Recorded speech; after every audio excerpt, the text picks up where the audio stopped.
But Jimmy Garoppolo all of a sudden had an injury. We got the alert, and obviously no stranger here for Jimmy G. Some of the talking points, especially with John Lynch on Christmas Day accidentally liking a tweet saying, "Leave Jimmy in Nashville." Obviously, the storylines write themselves. But, I think it poses a bigger question here, Brett. Can the San Francisco 49ers rely on rookie Trey Lance to help them stay in the playoff hunt? I think this is an absolutely critical talking point that we must address.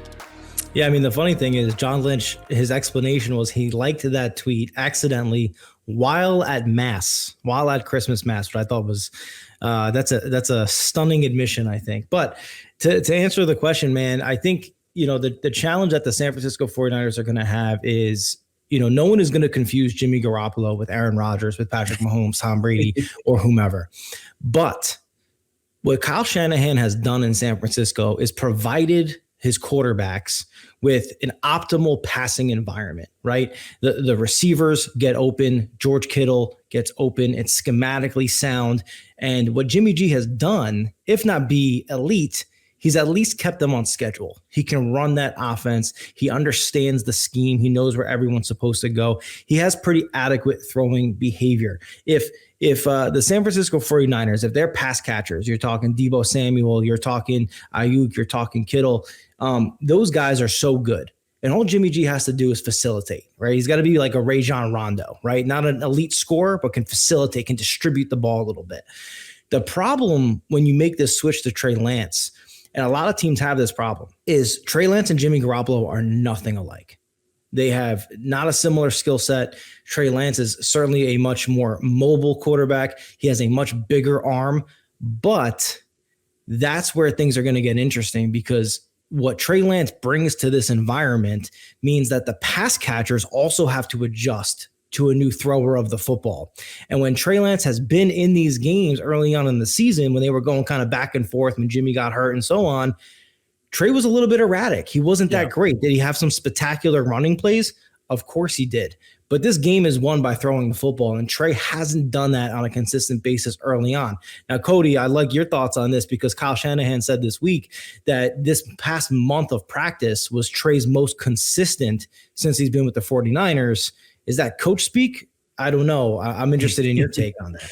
I think a lot of it is coach speak. Obviously these guys are putting in work in practice, but, the reality of the situation is the 49ers do have some packages that they do work on in practice with Trey Lance. But more importantly, Jimmy G's been getting a majority of the first team reps, which that's what really matters in your week-to-week preparation here. However, for Trey Lance, I think one of the things you have to look at here is how can Kyle Shanahan maybe put him in a situation to succeed? And I think that the guys that you mentioned, having a run game, having these other receivers that you can do a multitude of things with. I mean, that's the dynamic nature of a Kyle Shanahan-led offense, is that there are other pieces. Now, while, yes, you're missing out on Jimmy Garoppolo, who's probably a very solidified option around, even though he's had his struggles as of late. I'd say the last several games that he's had, he has not looked very good. He's turned the ball over. And so can you live with that with the rookie? I think that their defense is playing good enough, and their defense isn't being talked about enough as is. We can talk about their secondary and how much they have struggled with giving up big plays, not being able to play the ball in the air. I mean, that's a whole nother story for another day. 49ers faithful can chime in on this if they want to here at twitch.tv/Pro Football Network. But for Trey Lance, Brett, I think the biggest thing for him is just finding a way. How can Kyle Shanahan put a game plan in place that allows him to not feel all the pressure? I think that is going to be the key thing there. So something to kind of keep an eye on, I think if you are the 49ers. Yeah, I think you have to remember that you have Deebo Samuel. And I think more than ever, his versatility is going to be a big factor here for San Francisco, right? You were using him as a running back and as a wide receiver for a lot of reasons, to help Jimmy G sort of facilitate the game plan and add some explosiveness to the backfield and so on. That's even more important because now you are going to have to utilize Trey Lance's athleticism. And where does Deebo Samuel's versatility kind of fit into that? I think you can build some really interesting and creative stuff, using the two of them there. But like I said, at the end of the day, and look, the 49ers fans, you all saw this in the Super Bowl against the Chiefs. A fantastic defense, really good intermediate and short passing game. But there was that big deep throw. I believe it was to Emmanuel Sanders. It was. Okay. Missed it. And that's a game defining play right there. And the question that 49ers fans have to ask themselves is, can Trey Lance hit that throw? And the answer might be yes. But the question is, can Trey Lance do all the other things that put the team in position to make that throw. My concern for the 49ers, and I'm interested on the fans' take on this for any of you guys that are listening, is do the 49ers have the problem where they have a polar opposite between their quarterbacks? Their starter does all these things really, really well, and their backup does all these things really, really well, but they don't do the other person's things nearly well enough. And that's a challenge. We had Randy Mueller, former executive of the year back in the year 2000. We had him on with myself and Trey Wingo talking about Lamar Jackson. One of the things he pointed out was that Baltimore has done a great job constructing their offense for the possibility of Lamar Jackson going down. Lamar Jackson's backup is a type of skill set that Lamar Jackson has. And Tyler Huntley has come in, and they haven't won every single game he's played, but he has played well. He certainly hasn't cost them games. The 49ers have the opposite situation here, Cody. Jimmy G does things well that Trey Lance hasn't shown he can do just yet in the NFL, and Trey Lance does things well that Jimmy G will never do well.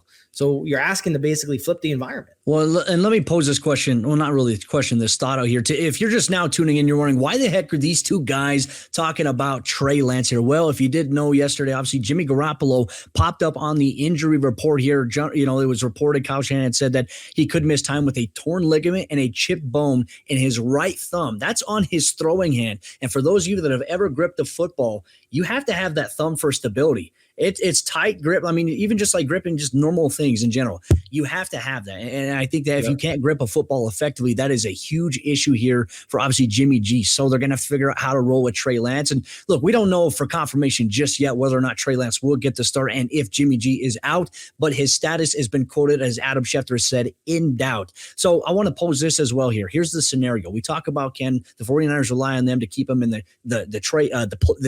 playoff race here with Trey Lance here. And the one thing is, it might be, but the 49ers right now, they are currently sitting with an 8-7 record. They're the 6th seed right now in the NFC playoff picture as it stands today. But let's focus on these next two games. Okay, this weekend they play the Houston Texans, who just boat raced the Los Angeles Chargers, and your weekly, never saw that coming NFL game that we seem to be talking about every single week here, Pro Football Network Weekly.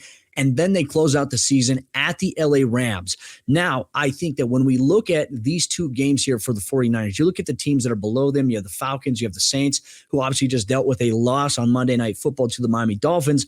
That helps out where they are at right now, the 49ers. But then you also have the Minnesota Vikings you have to contend with.